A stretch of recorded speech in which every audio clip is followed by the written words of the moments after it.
13वां अध्याय और श्लोक नंबर चल रहा है हमारा 51। हो गया क्या है?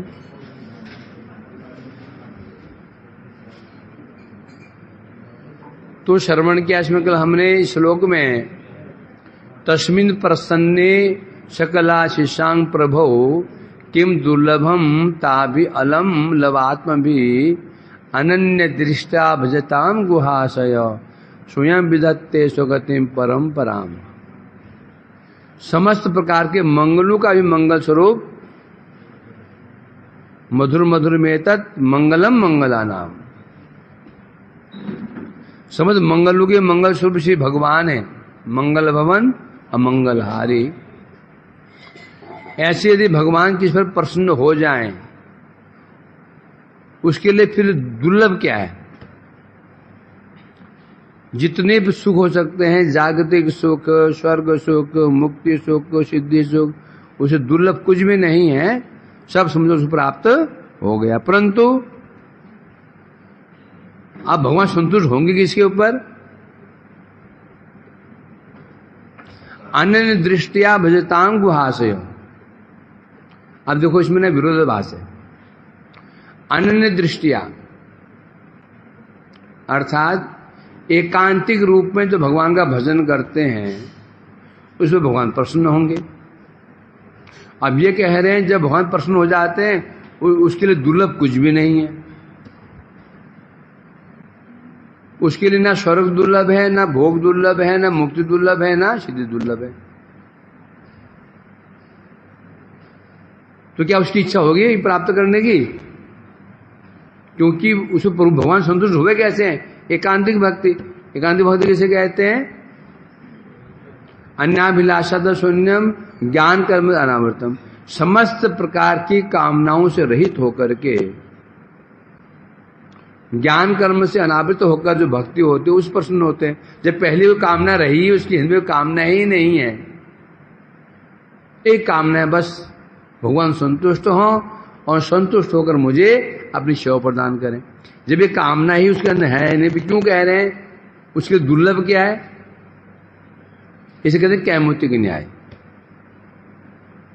यदि हमारे पास 1 रुपया है, 1 रुपये के अंदर 99 पैसे तक है, भक्त तो चाहेगा नहीं, उसकी इच्छा तो नहीं है, परंतु बता रहे दुर्लभ कुछ भी नहीं है। तो इसलिए कहा गया था। और यहां तक कि 2 चीजें हैं। एक तो उसके लिए दुर्लभ कुछ भी नहीं है, स्वर्ग मोक्ष आदि, और विशेष रूप से स्वयं विधत्ते स्वगतिम परम पराम। भगवान स्वयं ऐसे जो भक्त होते हैं एकांतिक रूप से भगवान का भजन करते हैं, कोई कामना नहीं, कोई वासना नहीं, केवल एक कामना है भगवान की संतुष्टि। प्रतिश्री कामना नहीं, सम्मान की कामना नहीं, कोई कामना नहीं है। तो ऐसे भक्त के अंदर गुहाशय, उसके हृदय में भगवान स्वयं आके बैठ जाते हैं। अभी विशेषता क्या है? अनन्य भक्ति कर रहा है, हो सकता है कोई अनर्थ हो, अनर्थ हो सकते हैं, कुछ अनर्थ रह सकते हैं। अनर्थ रहने पर भी परंतु बता रहे हैं यहाँ पे अनन्य भाव से भजन करेंगे तो भगवान स्वयं उसके हृदय में बैठ जाएंगे और बैठ करके जो उस कमियां हैं उस कमियों को स्वयं पूरा कर देते हैं, स्वयं पूरा कर देंगे और उसे अपना प्रेम तक प्रदान कर देते हैं। ये कल हमने श्रवण किया। आगे बढ़ते हैं। को नाम लोके पुरुषार्थ सारवित पुरा कथानां भगवत कथा सुदाम पानीय करणांजलि बिर्भवापहाम अहो विरजेत बिना नरेतरम। अभी अंतिम श्लोक है। को नाम लोके पुरुषार्थ सारवित पुरा कथानां भगवत कथा सुदाम आपीय करणांजलि भी भवापहाम ओहो विरजित बिना निरतरम। अब बता रहे हैं इस संसार में,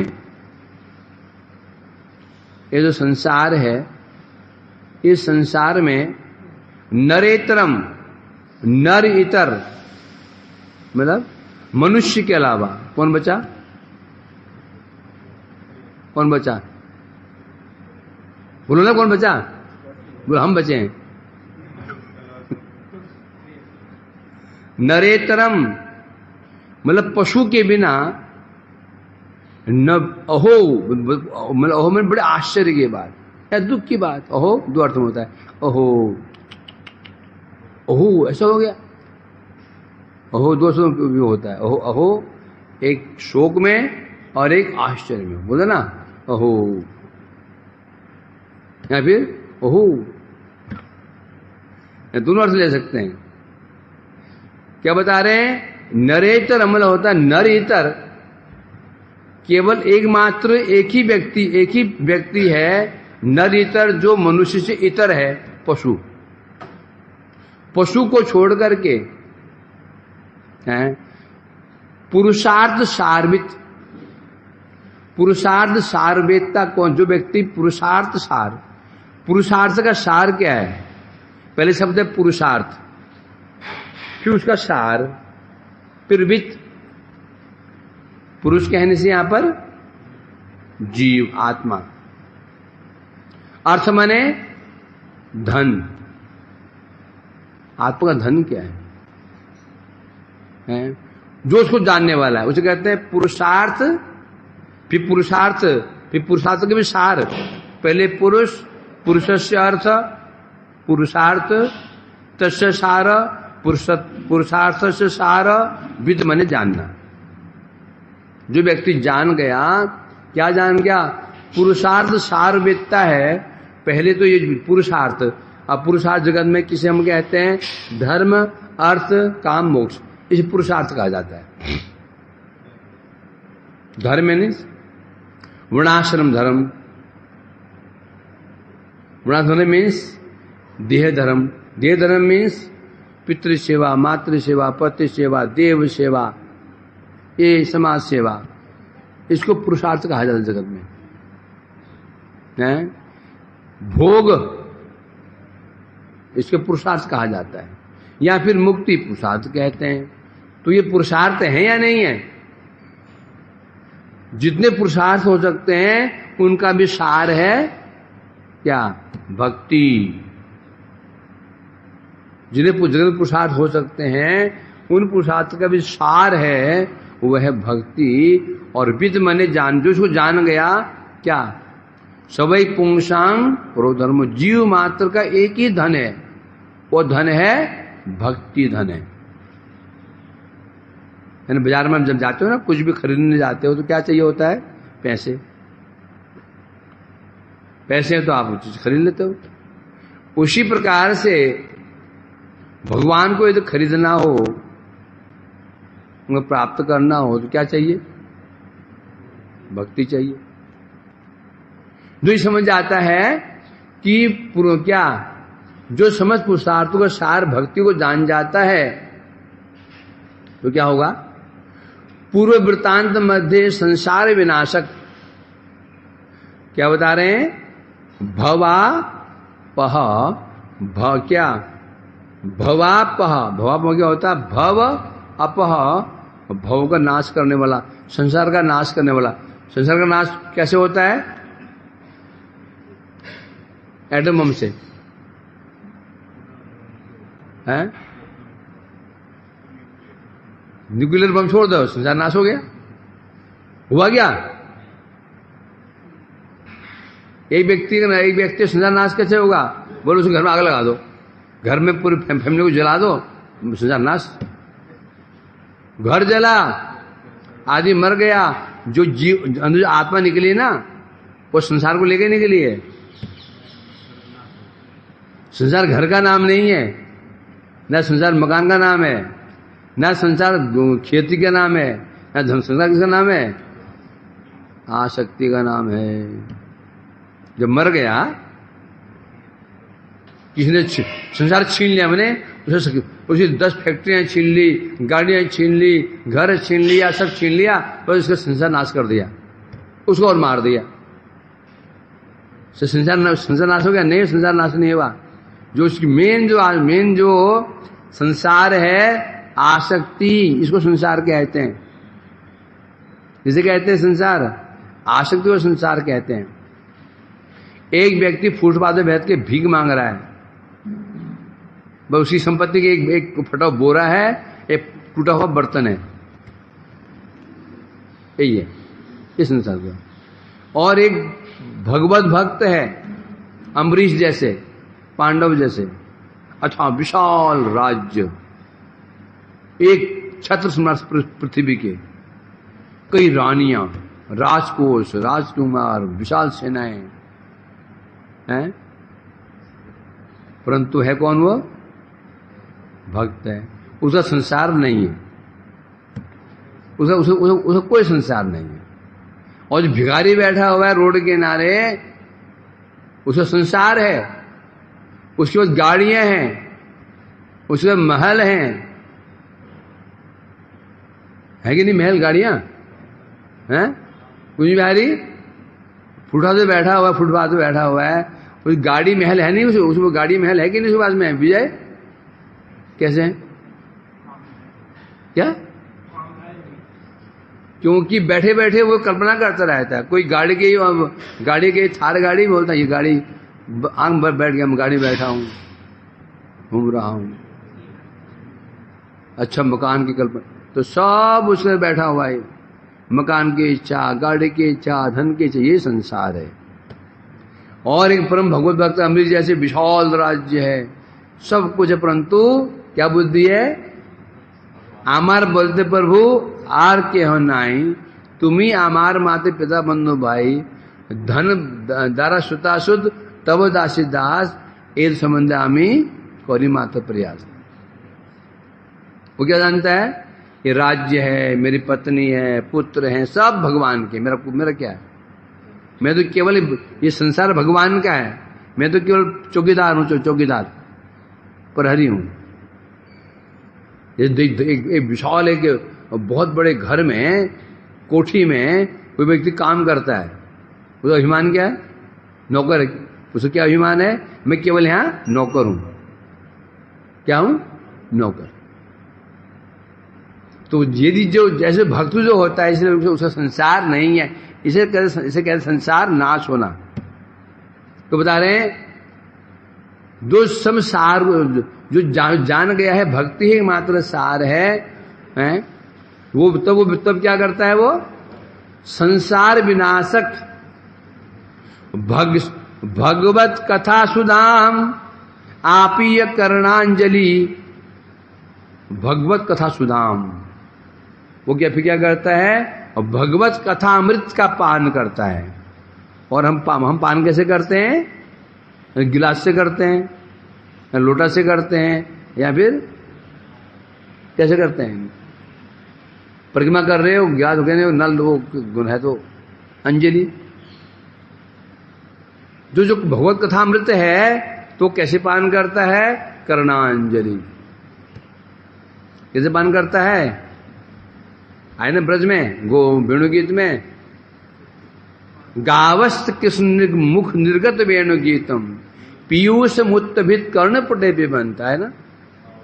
गाय क्या करते हैं? कृष्ण से बांसुरी बजाते हैं, गाय क्या करते? उत्तभित कर्ण पुटे, जो ये कान दोने है ना, पुट में दोने, ये कान रूपी दोनों को गाय खड़ा कर लेते हैं ऐसा, और आगमन कान बंद कर लेती हैं, कान खड़े कर लेती हैं। क्यों? कि एक बूंद भी कहीं नीचे न गिर जाए। कथामृत को ऐसे पान किया जाता है, पान कर रही हैं। तो यहां बता रहे हैं भगवत कथा सुदाम, जो बहुत कथा अमृत है, आप ही और कर्णांजलि भी, कर्ण अंजलियों के द्वारा वो कथामृत का पान करता है। और कथाएं कैसी हैं? पान करके हो गया, पान करके क्या होगा? बोलो ना, क्या होगा? भवापह, भव अपह। जो भगवान की कथा श्रवण करेगा उसका संसार नाश तो होना ही होना है, फिर संसार में सुखी नहीं रह सकता हो। यदि कथाओं में थोड़ी रुचि हो गई तो समझो संसार में झगड़े होने होने। यदि संसार में सुखी रहना चाहते हो, भूल करके भी कथा मत सुनो। कान में उंगली डालो, उंगली है। श्री महाराज कभी एक छोटी लघु कथा सुनाते थे। एक बड़ा बड़ा ही प्रसिद्ध था डकैत, बड़ा ही मशहूर डकैत था। उसका बेटा छोटा बच्चा था, अभी 10-12 साल का था। उसको ट्रेन करता था। उसने कहा, देखा बेटा, यदि मेरी तरह तू डकैत बनना चाहता है प्रसिद्ध, एक बात ध्यान रखना, क्या कभी भी अपनी गलती नहीं मानना। और दूसरी बात, कहीं भी कथा हो रही हो, कथा, वहां कान में उंगली डाल देना। जाना नहीं उस मार्ग से, जाओ भी तो कान में उंगली डाल के आगे बढ़ना। ये दो काम कर ले, तू तेरा नाम सारा जगत प्रसिद्ध हो जाएगा। डकैत है तो ऐसा हो। वो पिताजी ठीक है, मान लिया। अब लड़का तो 20-22 साल का हुआ। एक बार उसने की राजघराने में, राजमहल में डकैती की। अब पीछे पुलिस पड़ गई, उसके सिपाही पड़ गए। भाग रहा है। अभी आश्रम के सामने गया। अब वहां से लाउड स्पीकर लगा था, उसमें कुछ महात्मा जी अंदर से कथा कर रहे थे। पिताजी की बात याद आई, कान में उंगली डाली और वहीं पर कांटा से पैर में कांटा गड़ गया। अब पैर में कांटा गड़ गया, अंगुली कांटा निकालने के अंगुली बाहर निकालता है तो पिता का अवज्ञा हो जाती है। नहीं निकालता है तो भाग पाएगा नहीं, सिपाही पकड़ लेंगे। तो पहले जान बचा लो। कान से उंगली निकाल ली और कांटा निकालने लग गया। इतने में सिपाही ने पकड़ लिया। उसको लेकर गए। बच्चे था, हैं बच्चे था सर, 12-15 बच्चा ही हुआ। तो उसको पेश किया गया राज दरबार में। राजा ने पूछा, तुमने चोरी की या चोरी की नहीं की? याद आई पिताजी को, कुछ भी हो जाए कभी स्वीकार नहीं करना, मैंने चोरी नहीं की। बहुत समझाया, चोरी नहीं की। तो उन्हें कल हमारे देवता है, वो देवता को हम पेश करेंगे। देवता देवता सब जानते हैं, वहां झूठ नहीं बोलोगे तुम। अगले दिन राजा ने एक व्यक्ति को देवता सजा दी। बड़ा सुंदर मुकुट लगा दिया, हार बना दे, देवता सजा दिया उसने।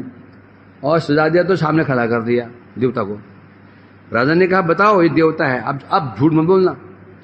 उसने विचार किया, वो जो मैं कान से उंगली निकाली थी, वहां लाउड स्पीकर में बोला जा रहा था, देवताओं के पैर जमीन को स्पर्श नहीं करते। तो ये सुना था, देवताओं के पैर जमीन को स्पर्श कभी नहीं करते हैं। देखा इसके पैर तो जमीन को छू रहे हैं, तो जमीन में खड़ा हुआ है भूमि पे। वो समझ गया नहीं है, खड़ा क्यों बोला, नहीं मैं चोरी नहीं की। राजा ने कहा, इतना आत्मविश्वास से बोल रहा है, इसको डर भी नहीं है, बच्चा ही तो है। तो बोला, नहीं छोड़ उसको, ये चोर नहीं है। अब घर गया, बोले पिताजी अम्मा प्रणाम आपको, अब मैं उसे आश्रम में जाना हूं। क्या हो गया? आपने कहा था कान में उंगली डालना, अंगुली डाल देना, आज बस फांसी निश्चित थी। एक बार उंगली निकाली, उसके फल से आज मैं फांसी से बच गया। अब मैं भैया कान खोल के बैठा रहूं उधर ही, तो पता नहीं क्या होगा। एक ही बात पर्याप्त होती है। जब हमारा ना कल्याण होने वाला है ना, कल्याण होने वाला होता है, जब कल्याण का समय आ जाता है तो एक ही बात लग जाती है, एक बात तुरंत खटक। वैसे लाख बोलते रहो थोड़ी, है ना, लाख तुम समझाएं, लाख तुम प्रमाण दें, प्रभाव नहीं पड़ेगा। जब समय आएगा उस समय एक ही बात पर्याप्त है। वो चाहे तुम पंडित बोले, सामान्य व्यक्ति बोले, वो तुरंत प्रभाव करता है। तो यहां कह रहे हैं, तो भगवान की कथा सुनने का फल क्या है? सुनने का फल यही है, क्या संसार नष्ट, संसार मीन्स संसार के बढ़ते आसक्ति ही संसार है। धन के बढ़ते आसक्ति, पत्नी में आसक्ति, परिवार में आसक्ति, पुत्र में आसक्ति, पति में, यही है संसार। ये संसार क्यों कहते हैं? सम्यक रूपेण सरति इति संसार संस्कृति सरकना, तो सरक रहा है, संसार सरक रहा है कि नहीं है? हम सब सरक रहे हैं। सरको आगे कुछ भी आ रही, क्या नाम है इसका? वैभव सरक, तू बता, तू बैठा कि तू सरक रहा है? सरक रहे हैं। कहां की ओर सरक रहे हैं? मृत्यु की ओर। 8 बज अभी 8 बजने में 5 मिनट है ना। अभी 1 मिनट 2 सेकंड हम सरक चुके मृत्यु की ओर। एक सेकंड सरक रहे हैं। कहां? मृत्यु की ओर। बैठे नहीं यहाँ पे, लगता है बैठे हुए, हम बैठे हुए लग रहे हैं, है नहीं, परंतु ऐसा धीरे धीरे धीरे धीरे। क्यों? 1 दिन बीता, 2 दिन बीता, 3 दिन बीता नहीं है, हम आगे जा रहे हैं। मथुरा यदि 1 किलोमीटर पे छूट गया, मतलब क्या हो गया? 1 किलोमीटर दिल्ली के लिए बढ़ चुके हो। मथुरा 5 किलोमीटर छूट गया, मीन्स तुम दिल्ली को 5 किलोमीटर चले गए हो। यदि उम्र यदि 30 साल हो गई है, 30 साल आगे निकल के मतलब क्या हो गया? मृत्यु तुम्हारे बीच में डिस्टेंस केवल 17 साल का रह गया। यदि 50 साल हो गई उम्र, तो समझो डिस्टेंस केवल तुम्हारी मृत्यु के बीच में 100 लगा लो, 50 ही बच गया। रास्ता बढ़ नहीं रहा है, डिस्टेंस बढ़ नहीं रहा है, डिस्टेंस क्या हो रहा है? घट रहा है। तो इसलिए कहते हैं क्षण क्षण में जीव मृत्यु की ओर बढ़ रहा है, इसे कहते हैं संसार है। तो संसार में हम सरकाता कौन है? कौन सरकाता है हमको? हमारी वासनाएं, आसक्ति। दोनों खड़े हो जाओ। अब क्या बोल रहा है? तो यहां के बोलो। कुछ लगा तुम्हें? मैंने क्या बोला?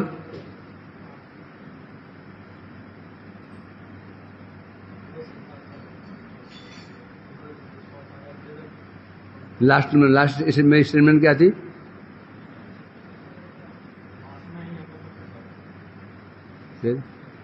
जो हम सरक रहे हैं, सरक मीन्स अभी हम मनुष्य योनि में, अगला फिर हमको पशु शरीर मिल गया, कभी कुत्ता शरीर मिल गया, तो सरक रहे हैं। कौन सरका रहा है हमको? हमारी क्या? आसक्तियां। यदि आसक्ति है, आसक्ति के साथ मरे, अगला जन्म निश्चित है। फिर हमने आसक्ति की, फिर मरेंगे, फिर अगला जन्म। जब तक आसक्ति बनी रहेगी, जन्म दर जन्म चलता रहेगा। इसे कहते हैं संसार। तो संसार का कारण क्या है? आसक्ति। और ये आसक्ति और संसार कहते हैं, जो भगवत कथा श्रवण करते हैं उसका संसार नाश हो जाता है, हैं? अब ऐसी कथाओं को आश्रय कौन नहीं करे? कौन नहीं सुनेगा ऐसी कथाओं को? कौन नहीं सुनेगा? बिना नरेतरम। क्या? पशु के बिना ऐसा कौन है जो कथाओं को नहीं सुनेगा? मतलब जो कथा नहीं सुनता है वो क्या है? पशु। बस पशु 4 पैर होते हैं, द्विपद, पूंछ सिंह रहित द्विपद पशु, पूंछ और श्रृंग रहित द्विपद पशु, जो कथा नहीं सुनता। तुलना करो, हैं? टीका में कह रहे हैं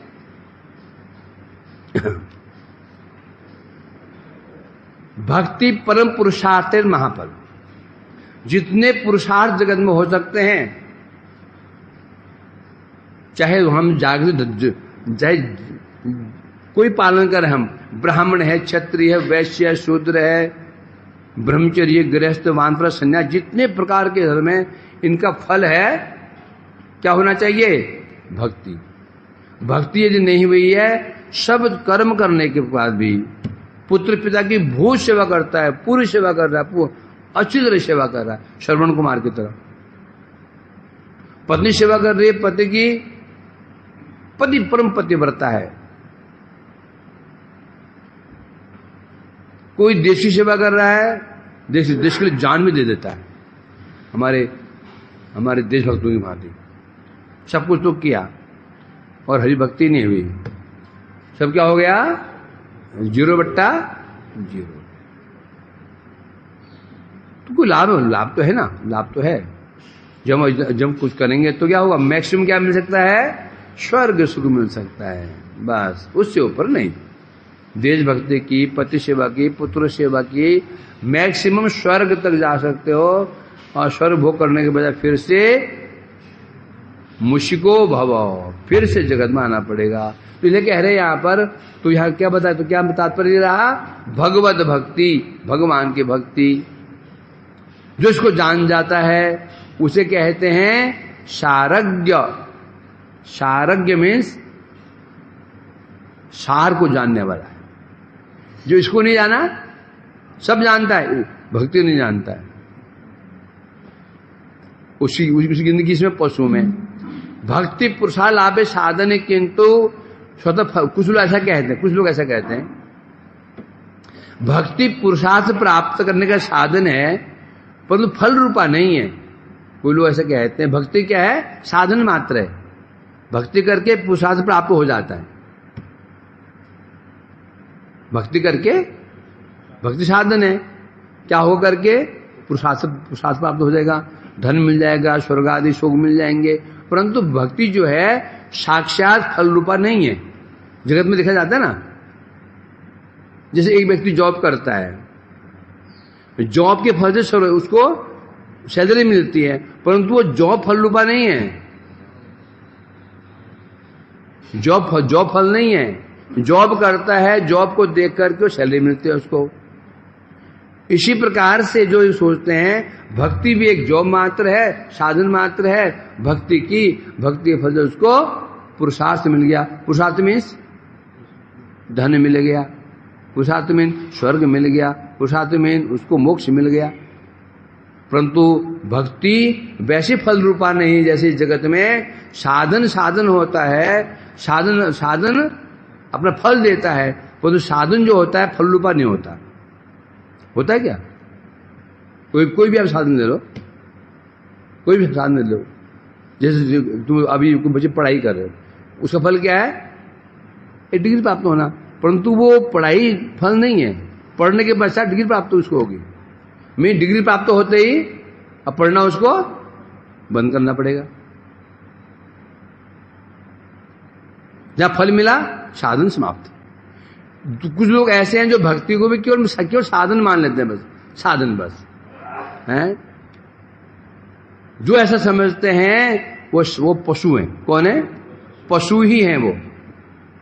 जो भक्ति को केवल साधन माने बैठे हुए हैं उनको पशु ही कहा जाता है। उन्हें ये पता नहीं है भक्ति साधन भी है और साध्य भी है। भक्ति साधन भी है, हमारा साध्य क्या है, प्रेम। क्या है हमारा साध्य, प्रेम। तो प्रेम क्या है, भक्ति तो प्रेम है,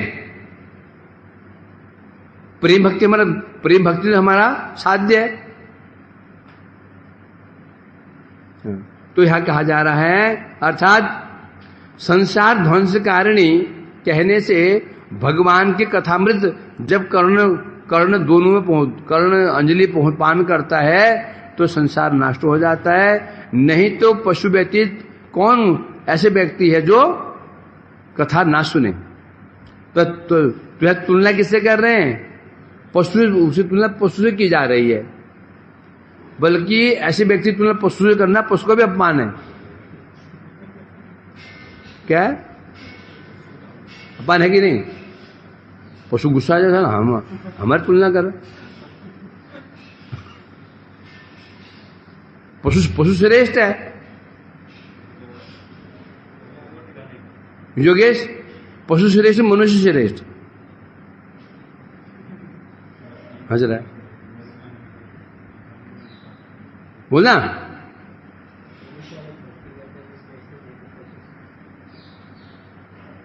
श्रेष्ठ है, हैं? श्रेष्ठ है। बताऊं, एक मनुष्य, तुम गेट में जा रहे थे, रात का समय था, गेट पर एक व्यक्ति मरा पड़ा हुआ, एक व्यक्ति मरा हुआ पड़ा हुआ है, तुम क्या करोगे? उसको उठा कर साइड रख करके और निकल जाओगे, माला माला हरे कृष्ण करते करते। ये करेगा ना, ये भी क्या करेगा? भाग के अंदर आओगे, कमरे में घुस जाओगे, हाँ चिल्लाते चिल्लाते चिल्लाते और कांपते कांपते घर में घुस जाओगे डर के मारे। मुर्दे को लेकर चले गए हैं, 10 दिन वहां से गुजरोगे नहीं रात को।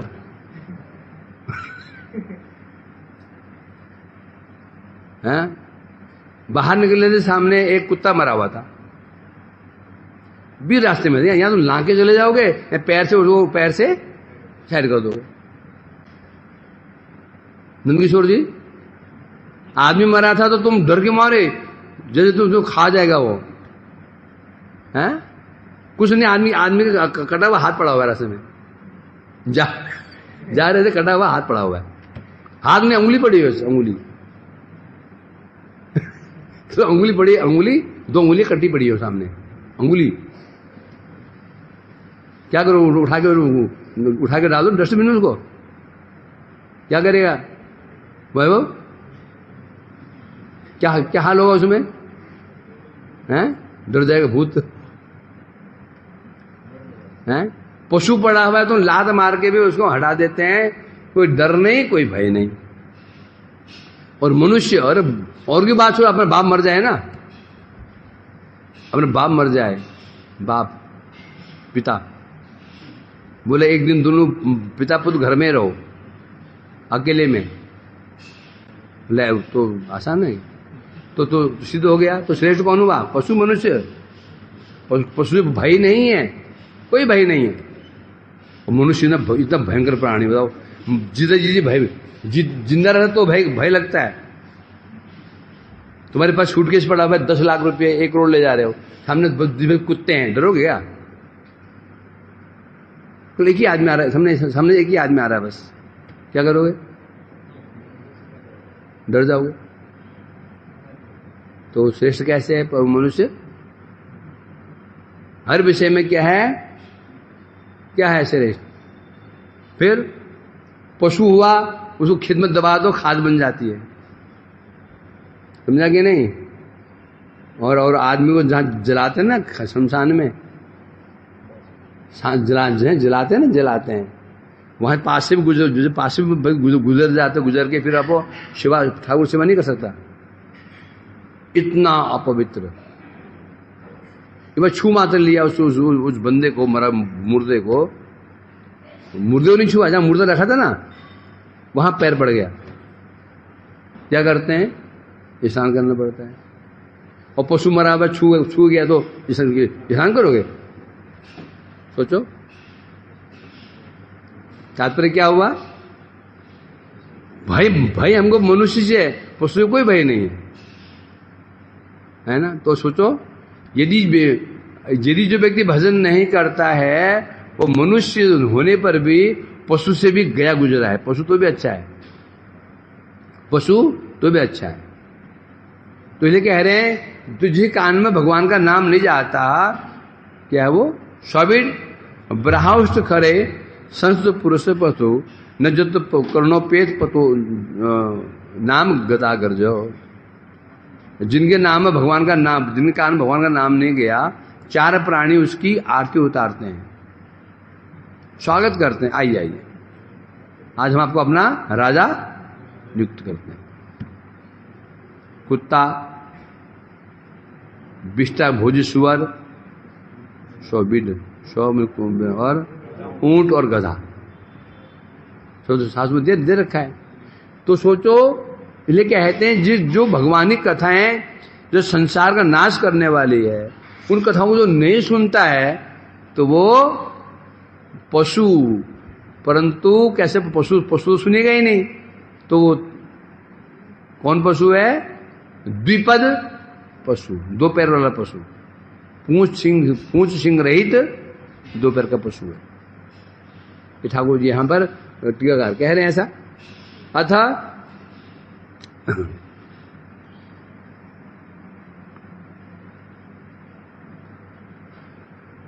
विवृत्ति में कह रहे हैं, मानवीय सहित पशु अक्षर ज्ञाने विषय भोगे स्वसादृश्य।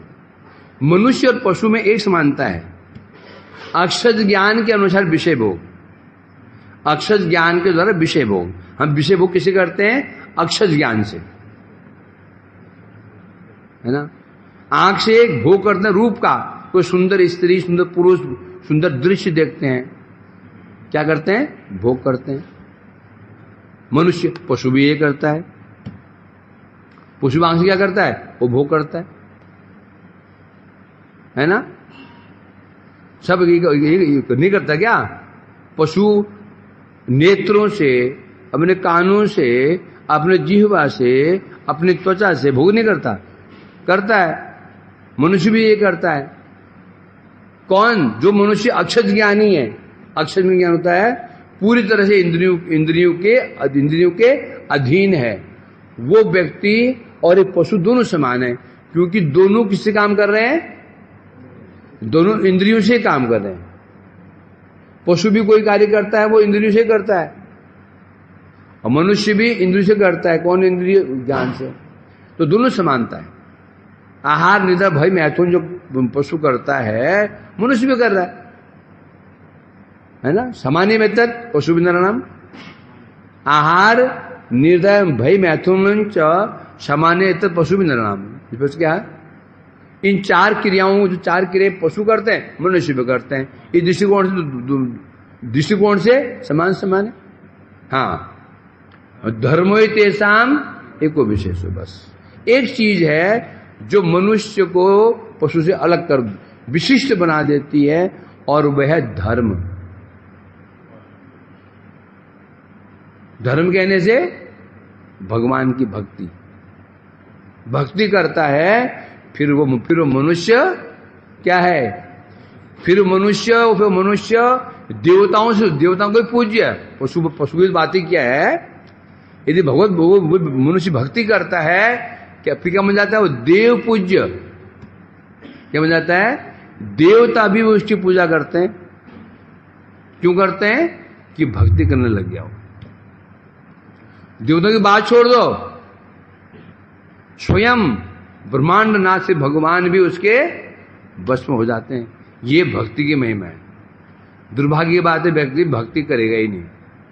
सब कर लेगा, दान भी, ध्यान भी, योग भी, सब करेगा, परंतु भक्ति ही नहीं करेगा। जब भक्ति सबसे आसान है, कोई समस्या नहीं। हरिनाम करना, बस एकादशी करने, हरिनाम करना, क्या मुश्किल है? यही नहीं करेगा। इतना परिश्रम करेगा संसार में, इतना गधे की तरह परिश्रम करते हैं संसार में, लगे हुए।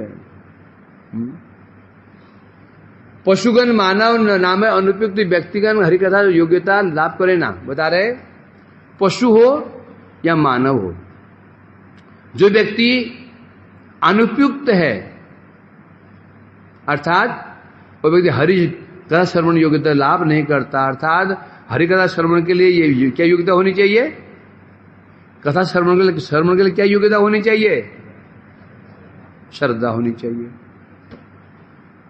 एक ही श्रद्धा होनी चाहिए।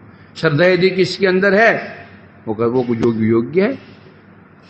मानव जीवन में श्रेष्ठता सफलता यही, अच्छा मानव जीवन की सफलता और श्रेष्ठता यही है, एक ही चीज है। कथा मित्र साधु गुरु मुख श्रवण परिवार अधिकार पान, ये अंतर है।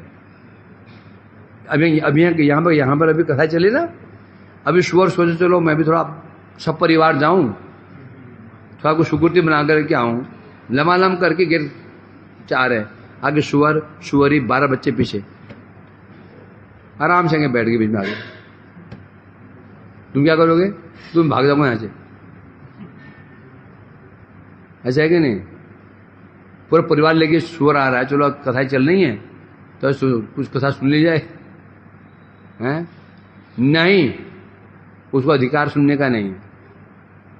हम मार के उसको डंडे मार के बाहर भगा देंगे उसको, है ना। बस यही अंतर बता। मानव जीवन की ये विशेषता है, ये श्रेष्ठता है, इसी जीवन में साधु गुरु के मुख से हरि कथा श्रवण करने का अधिकार मिल जाता है। एक व्यक्ति मंदिर में आया, सामने से आया, पागल सा, कपड़े फटे हुए, बाल बिखरे हुए हैं, आगे बैठ गया पीछे, गंदा सा, गंदा सा हो गया। क्या हम भगाएंगे उसको? हाँ, ये बोलेंगे तो पीछे बैठ जा, चल बाहर जा, नहीं बोलेंगे। क्यों नहीं बोलेंगे? क्यों नहीं सुनेंगे? मानव शरीर है। क्या है? मानव शरीर। तो सोचो क्या महत्व है। मानव शरीर है, नहीं हो तो फिर कोई योग्यता नहीं है। ना मंदिर में जा सकते हो, ना साधु के पास जा सकते हो, ना कुछ नहीं कर सकते हो, केवल बस भोगी भोग कर सकते हो, बस कुछ नहीं कर सकते हो। बता रहे यहां पर, जे भाग्यहीन मानव, उसी पर जो व्यक्ति मानव जन्म प्राप्त करके भी यदि मनुष्यवत कार्य नहीं करता है तो उसको दंड क्या मिलेगा बताओ? उसे दंड क्या मिल सकता है? कोई कल्पना कर सकते हैं? पिताजी ने लड़के को बाइक दी, बेचारा मेट्रो में धक्के खाते खाते जाता है बेचारा, और कष्ट होता है, तो बाइक दी। पिताजी बाजार में घूम रहे थे, देखा लड़का बाइक में लड़की को लिए घूम रहा है बाजारों में। बाप क्या करेगा? बाइक छीने बोले पैदल ही जा। क्या करेगा? तू मेट्रो में जा, ट्रेन में जा। तो बाइक दी, तू जल्दी स्कूल पहुंच जाएगा, तो कॉलेज से मटर कैसे करके बाइक पर निकल रहा है, लड़की घुमा रहा है। उसी प्रकार से भगवान ने मानव जन्म दिया, हमको चांस दिया। चांस क्या दिया है? चांस दिया, देखते हैं कि अब क्या करता है। पहले कुत्ते होंगे या पशु होंगे, थे ही निश्चित रूप में, तो अब चांस दिया भगवान ने। ये चांस दिया मैंने, उसको शरीर दिया, काम वही फिर वही कर रहा है, वही काम कर रहा है। ये शुगर के पशु क्या करते हैं? खाओ पियो और मौज करो, कोई टेंशन नहीं। खाओ, खाते खाते सो जाओ, उड़ते उड़ते खाओ, कोई कुल्ला नहीं, कोई ब्रश नहीं, उसे कर दे। खाते सो गए, उड़ते शुरू, बस खाओ पियो सो जाओ, ये बस। तो भगवान ये तो यही काम कर रहा है। फिर इसका मतलब इससे बाइक छीननी पड़ेगी। क्या? मानव जीवन जाओ, पुनः शुकर भव, पुनः कुकुर भव, यही करेंगे, पक्की बात है। इसलिए कहते हैं मानव जीवन प्राप्त करके जो व्यक्ति मानव जीवन का कर्तव्य नहीं निभाता है, तो समझो उसको पशु ही जानना होगा, पशु से भी अधिक निकृष्ट जानना होगा। क्या? अंताक्षरी भी है। तो ये अध्याय इति श्रीमद् भागवते महापुराणे ब्रह्मसूत्र भाष्ये पारमहंस्याम संहितायाम वैयासिक्याम तृतीय स्कंदे विदुर मैत्र संवादे पृथ्वी उद्धरणम नामो त्रयोदशो अध्याय। ध्यान रखना, इस अध्याय का क्या शीर्षक? इसका शीर्षक क्या है? पृथ्वी उद्धार। याद होना चाहिए कि तृतीय स्कंद में पहले अध्याय का शीर्षक क्या था? इसका अध्याय क्या है? पृथ्वी उद्धरणम। पता होना चाहिए कौन से अध्याय में क्या था, क्योंकि हम एक ही श्लोक पढ़ रहे हैं। पता होना चाहिए कि ब्रह्मावतार कौन से अध्याय की बात है, याद होना चाहिए। तो कह सकते हो हाँ पूरी भागवत सुनी है, नहीं तो परीक्षा ले लेगा। बताओ, पूरी भागवत सुनी है तुमने? हाँ सुनी है जी। बताओ ब्रह्मावतार कौन से अध्याय में है? फिर सिर खुजाओ। तृतीय स्कंद में। समझा क्या? नहीं, याद होना चाहिए। अब है अंता